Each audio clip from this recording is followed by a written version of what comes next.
Welcome back to the channel. Neil Lotus Excel restoration, video 35. Yeah, so I've not posted a video for a while. One of the reasons is obviously it's getting into winter now and there's not too many jobs you can do at the moment. Yeah, the second thing is the whole registration process for the Lotus has been taking a little bit longer than what I expected. The compliance thing that I had to do, which is called the Aggregation in Luxembourg, is they don't do it. The government don't do it anymore. They basically outsource it to third-party companies. So I've had to make an appointment with an independent company to get this report that they did. They basically took the car there and they checked over the car and everything and checked if anything was original and all this kind of stuff and produced a report, which I eventually got. Now, I booked in the car as well for the MOT and to finalise that those processes. So, but before then, I'll just put together a keep busy video. And what I will do is I'll change the tyres, check the tracking, update the horn as well. Yeah, I'll see what's wrong with the horn, and yeah, until I actually put it in through the MOT and see what comes out of that. So let me start with that then. Anyway, I'm going to do a complete change of all the tyres on the car. As you can see, these tyres have probably been on here a good 15 years. I'd have thought somewhere you can tell the age of the tyre from the number that's printed on it, but I don't know how. So yeah, but you can see the cracks, and this is actually one of the better ones. There's cracks all around them, even though there's plenty of tread on the wheel, on the tyre, sorry.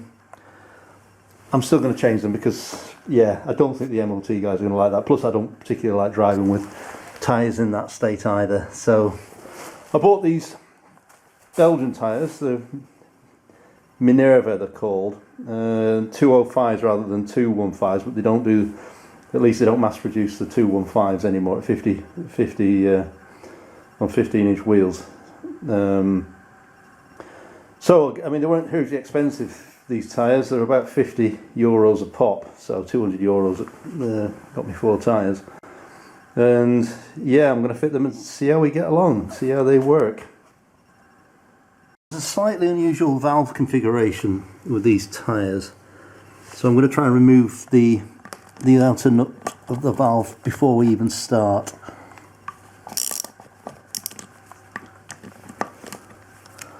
That nut's, yeah, that nut's turning okay. I had a bit of problems with one of the others, but that'll come off now. That's good.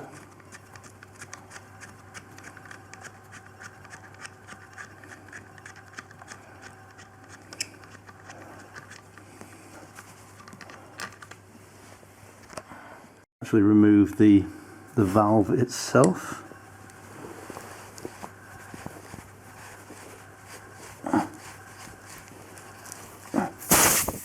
Oops, not quite as planned.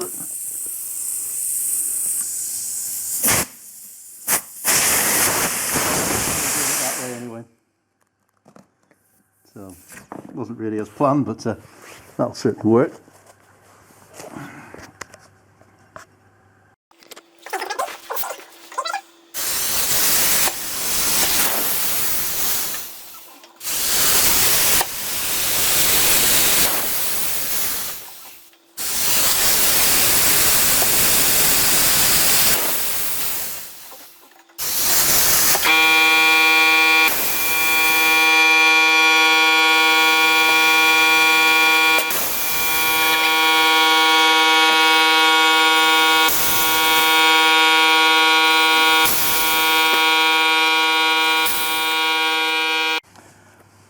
And of course turn it round, do the other side.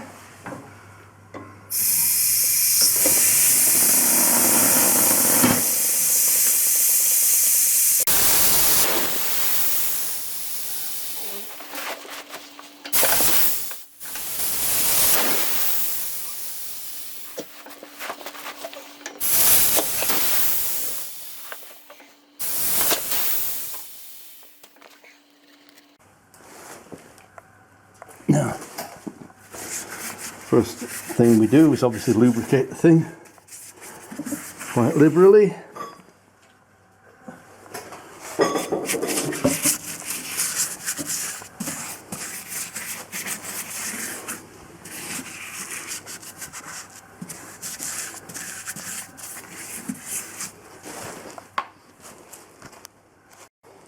And then another important thing here is to secure one side. Get a little, the lid. There we go. Like so. I bought these things off I think eBay or something. It cost me a few euros, but they're absolutely excellent when you're changing tyres on your own. They really are. So basically you need to get one end of the tyre below the sort of the rim bit there. That allows you to get enough leverage, get enough space on the other side, which I'll show you now. So basically got to get enough gap in there to be able to get to the end of this in there. So make sure you basically press down on the sides so it fits under the rim there. I'll see if I can mount the camera up on the tyres over there.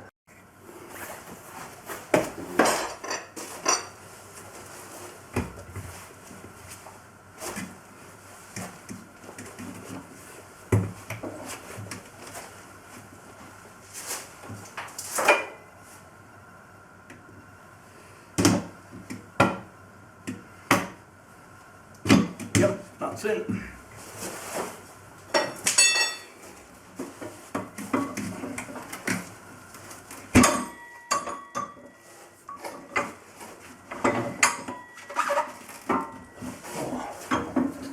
If it's tough like this, then maybe we can lever it a bit more, but I'm going to remove this now. I've got to this stage. A little bit more lubrication doesn't go amiss.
Yeah, that's pretty much done now.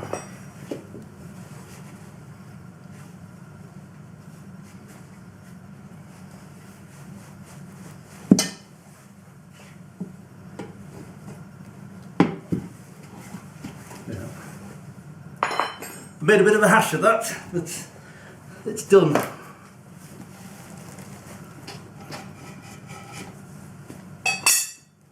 Yeah, there we go. So what I'll do is take the tower out, take the wheel out for a clean up, but of course I don't need to film that,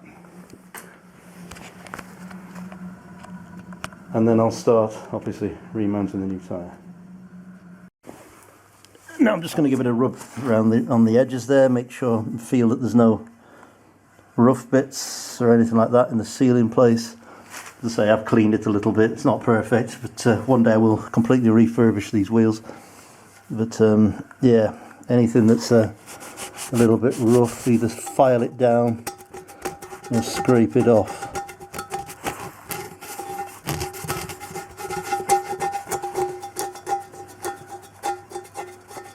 Go around the whole tyre like that. So the next thing to do is install the valve. I've lubricated it up there like that. Just be very liberal with your lubrication. And then I'm going to get one of these tools here, sort of put it through like that, screw the end on to there.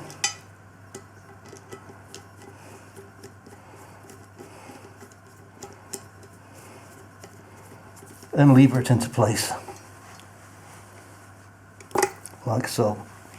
Unscrew it.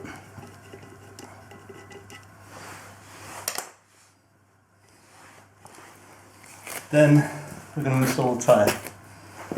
So the tyre is there, it's marked inside and outside. So that side is the outside. So we're going to lubricate this side first.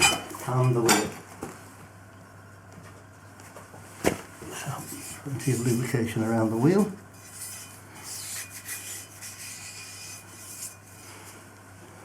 Now the tyre.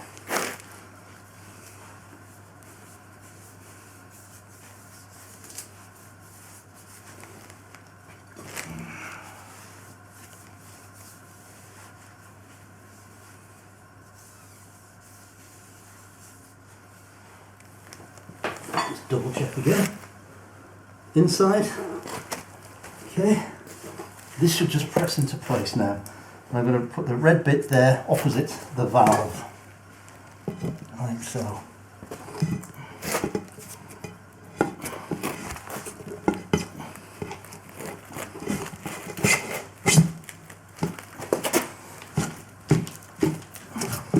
There we go. Red bit opposite the valve.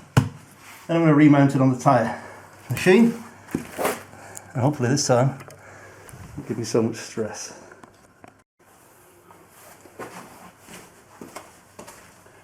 Once again, plenty of lubrication all around rim and tyre.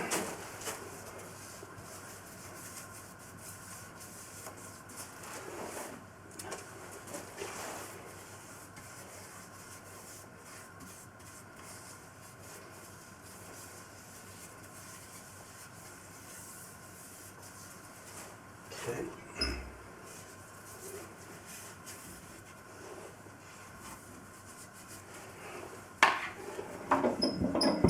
And now I'm going to try and use this bar this time.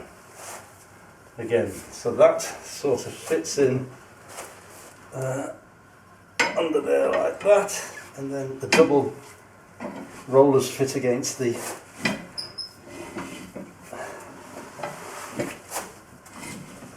So once we've got started, I'm just going to hold it in place with the tyre securer thing, like so. And then once we've gone far enough, like that, just over the tyre securer, we can remove it.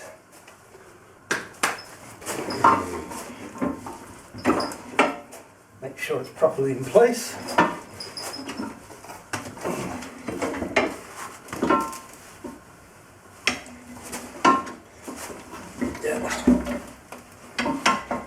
And there we go. That's the tyre mounted. Okay. Red bit's opposite the valve, that's okay. Both sides.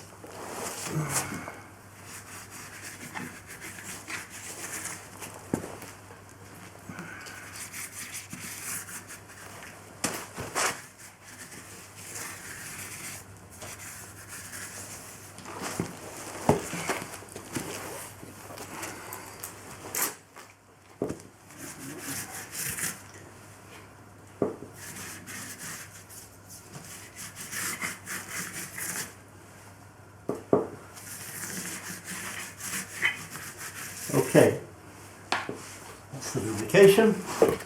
Top tip here, if ever you get trouble actually inflating the tyre, then what you can do is remove the valve until it seats. So that's exactly what I'm going to do, even though it might not be necessary. But remove the valve, and now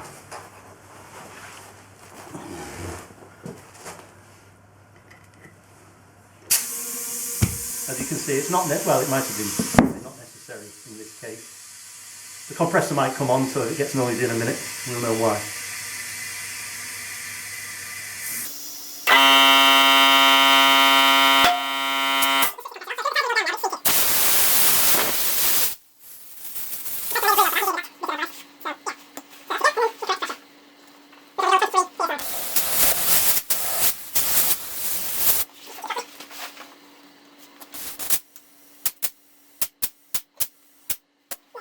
Now, I haven't removed any of the weights for balancing, and simply the reason is that if by any off chance it's balanced with the weights that are on there, then I would have wasted my time removing them. But if it's not balanced, then I will obviously remove them. So to balance, I've bought this machine probably about 15 years ago now, but it's a handheld machine. I'll show you how it works. You calibrate it and set it up first. It's a Weber, German manufactured. Somewhere, I think, near, is it Koblenz or somewhere like that, the manufacturing. But pretty good equipment. Relatively inexpensive tyre balancer, but it's manual rather than automatic. So I've secured it into position and given it a couple of twirls with the hand mechanism there. I have calibrated this already. And as you can see, it's telling me that it's way out. It's nearly 100 grams out on one side.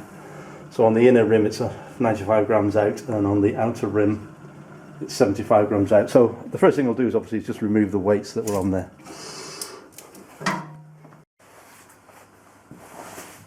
So after removing the weights, I'll just remount the tyre.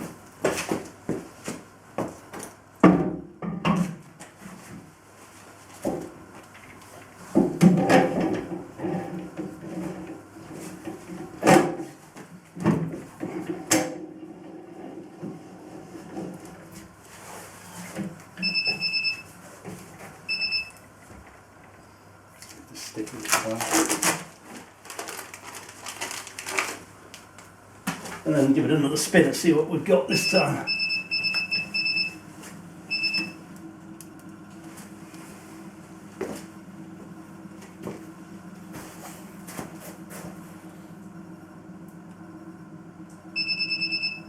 Still quite a lot out, say 90 on the inside and 90 on the outside and 50 on the inside. So what I'll do is I'll go with 60 grams on the inside, the outside of the tyre to start with.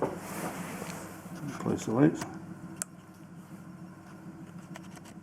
So I had to find out where to place the weights. You just keep rotating it, and as you can see, it bips. So that means it's the top now for placing weights on the inside of the tyre, but I want to find the outside. There.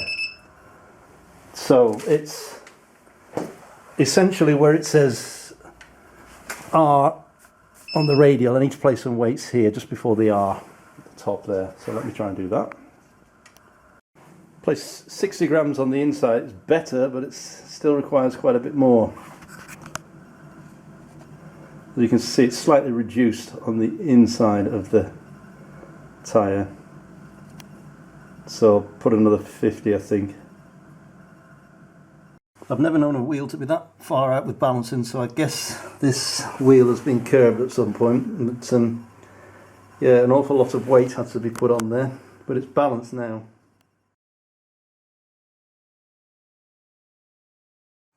So when I initially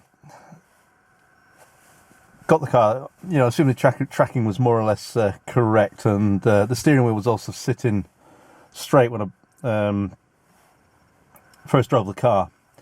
So I know that obviously I changed the tyre rod end on the left hand side of the car there, and obviously when I stood it more or less as far as I thought it would go, and the steering wheel sort of sits like that in the car when I'm driving straight down the road, down a straight road. So if I kind of bring in the tracking on the left hand wheel there in a bit, then the steering sort of corrects itself, and it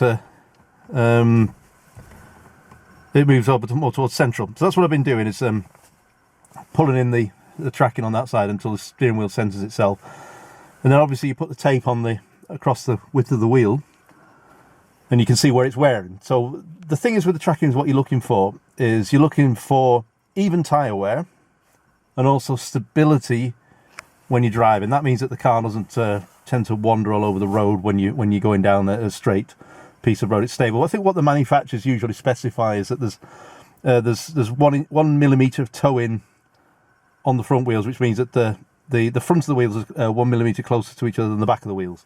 It's usually what they specify, and that usually gives good tyre wear and stability at high speed, if you like, stability when you're going down the motorway. Yeah, and then that's basically the two things that you're looking for.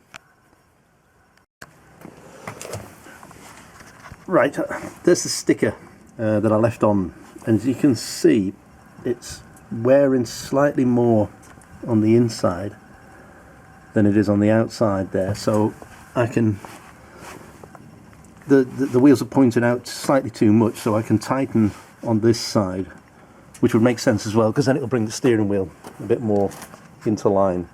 So that's how I go about adjusting the toe in on the front of a car.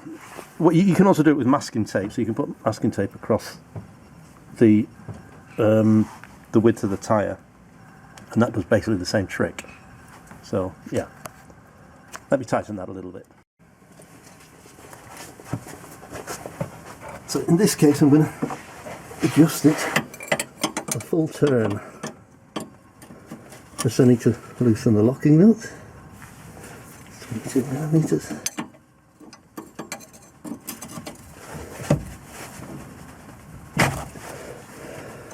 And then tighten it.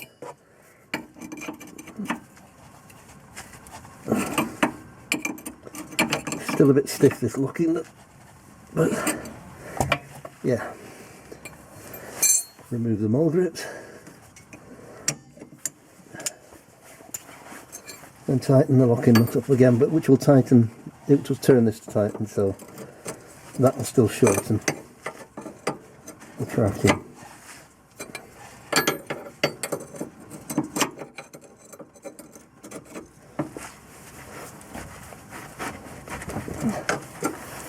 Okay.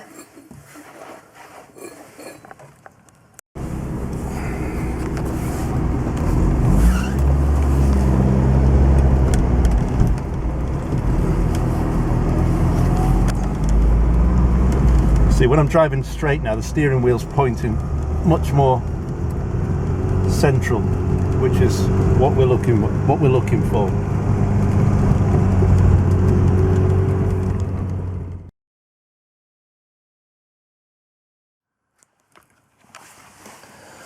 So I bought a new horn from, well, it's not new, but it's a second-hand horn from Lotus Bits. And yeah, so I'll test it first and see if it's working. Let's have a look what we've got. Yeah, that's working, no problem. But this is the one I just removed from the car, and I'm going to test it.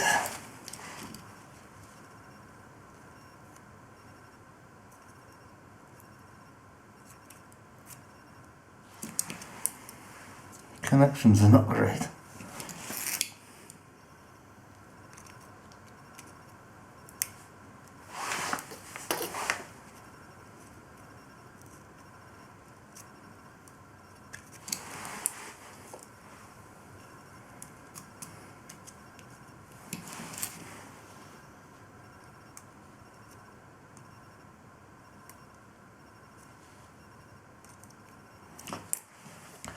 What I'll do is I'll clean up the poles, the connectors there, and see if that helps.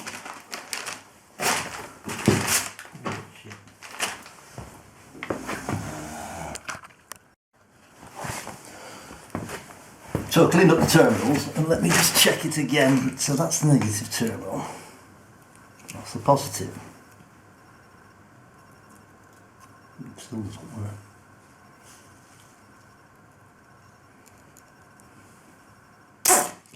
Well, it does work, but not very well.